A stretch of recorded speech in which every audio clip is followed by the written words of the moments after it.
मी ईश्वरी विलासराव डांगरे हिला या ठिकाणी आमंत्रित करतो की तिने अगदी आपला भारदस्त या ठिकाणी भाषण सादर करा. शांततेचे उपासक तथागत गौतम बुद्ध ज्यांनी या महाराष्ट्रात सदाचाराचं सिंचन पेरलं ते राष्ट्रगुरु जगद्गुरु संत तुकाराम महाराज जिच्या कुशीत या महाराष्ट्राचं नेतृत्व घडलं आणि वाढलं ते जगातलं सर्वात वंदनीय मातृत्व राजमाता राष्ट्रमाता माँसाहेब जिजाऊ. शब्दे कित्येक झाली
समृद्धीचं राज्य निर्माण केले.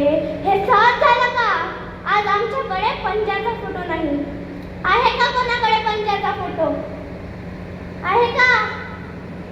सांगा ना. आजाच आहे, पण त्यानंही धुरे कोरले, रस्त्यावर अतिक्रमण केलं. बाप आहे तो हे त्याचंच आहे. म्हणजे आज आमच्याकडे पंजाचा फोटो नाही. येणाऱ्या चौथ्या पिढीत आपलाही नामोनिशाण राहणार नाही. पण चौकात चौकात महापुरुषांचे लखलखते पुतळे आपल्याला उभे दिसतात. का आहे ते? अहो, लोकांसाठी काहीतरी करावं लागेल. नाहीतर माईच गाडी, माईच माडी, मायाच बायकोची गोल गोल साडी. जे लोक लोकांसाठी जगतात तेच लोक लोकांच्या स्मरणात राहतात. आपण 25 वर्षाचे झालो तरी आपल्या स्वप्नांसाठी जर आपल्या बापाला मेहनत घ्यावी लागत असेल तर तू आहे तुझ्या मतदाकीवर एवढा मोठ्या भुप्या. जिथं लाथ मारली तिथं पाणी काढायची हिंमत 25 वर्षाच्या तरुणात असलीच पाहिजे दादा. चपला विक, टपरी लाव, पेट्रोल पंपावर कामाला जाय, जे होईल ते कर, पण आपल्या आई वडिलांना चांगलं सुखात जगू दे. हे काम करून म्हणून आपल्याला करायचं आहे. आणि खास करून मुलींना सांगते, तुम्ही फक्त शिक्षणाच्या मागे लागा. कारण तुम्हाला शिक्षणाची संधी फार कमी आहे.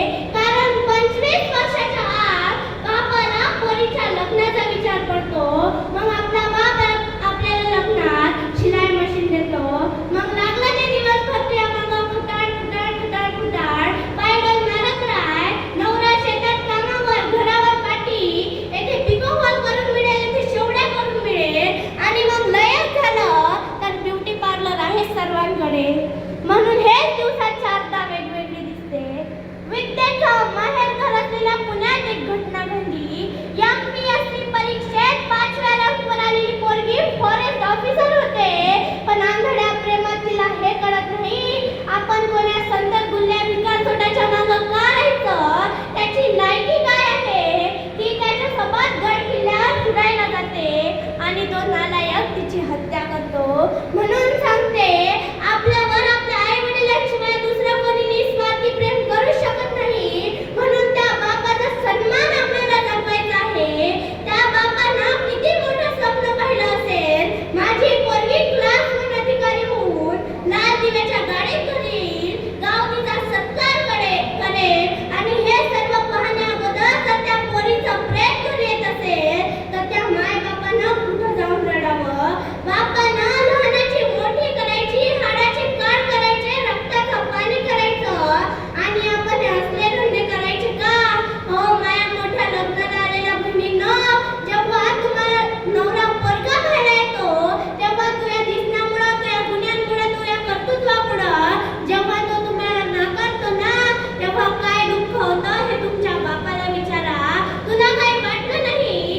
एक पोरगा आला, पाहून गेला, त्यानं निरोप दिला, नाही दिला, तुला काही वाटलं नाही? त्यानं निरोप तुझ्या बापाकडे दिला तुझ्या दिसण्यामुळं, तुझ्या गुन्ह्यांमुळं, तुझ्या कर्तृत्वामुळं. तेव्हा आपलं काम आहे चांगलं शिका आणि लाख पोरांची रांग लावा आपल्या बापासमोर, पोरगी मला द्या, पोरगी मला द्या म्हणून. नाहीतर आजकालच्या पोरापोरीच्या वेगळ्याच कविता सुरू आहे.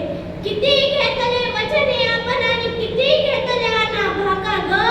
किती घेतले वचने आपण आणि किती घेतले ना भाका ग. तुझ्याशिवाय प्रिय माझी कुठेही नाही शाखा ग. इकडून पोरगी म्हणते, नको फसवूस, नको मारूस अशा खोट्या बाता रे. नको फसवूस, नको मारूस अशा खोट्या बाता रे. तुझ्यासारखे किती झुलवले, असेच येता जाता रे. म्हणून सांगते, प्रेमच करायचं असेल तर आपल्या देशावर करा, आपल्या राष्ट्रावर करा, आपल्या आईवर करा, आपल्या वडिलांवर करा. हीच विनंती करते आणि माझ्या भाषणाला पूर्णविराम देते. मला इथे बोलावलं, 2 शब्द बोलण्याची संधी दिली त्याबद्दल मी सर्वांना धन्यवाद देते. अर्धच दिलं. ईश्वरीसाठी एकदा जोरदार टाळ्या देऊ. अर्धच बोलली. इतक्या कमी वयात इतकी मोठी समज असणं निसर्गाचा फार मोठा चमत्कार आहे. आणि आईवडिलांची फार मोठी मेहनत आहे. विलासदादांची खूप मेहनत आहे. प्रत्येक स्पर्धेमध्ये घेऊन जातात. मागच्या वर्षी मी पिंपळपटाला परीक्षक म्हणून होतो वक्तृत्व स्पर्धेचा. त्यावेळी विलासदादांच्या याच मुलीचा प्रथम क्रमांक आला. आणि स्वतःवर तिथं रांगोळी काढलेली आहे, म्हणजे चित्रकलाही तिच्यात आहे आणि वक्तृत्व कलाही तिच्यात. काय सुंदर मिलाप, काय निसर्गाची किमया आहे. तरुण आजचा किती भरकटलेला आहे यावर सुंदर बोलली. आईवडिलांची कदर नसलेला तरुण आज वावरतो आहे, कसं राष्ट्र घडेल ही चिंता तिनं व्यक्त केली. आणि म्हणून एक कवी असं म्हणतो तरुणाबाबत, मत मरना मेरे यार इन बेवफा सनम के लिए, मत मरना मेरे यार इन बेवफा सनम के लिए, 2 गज जमीन तक नहीं मिलेगी तुम्हें दफन के.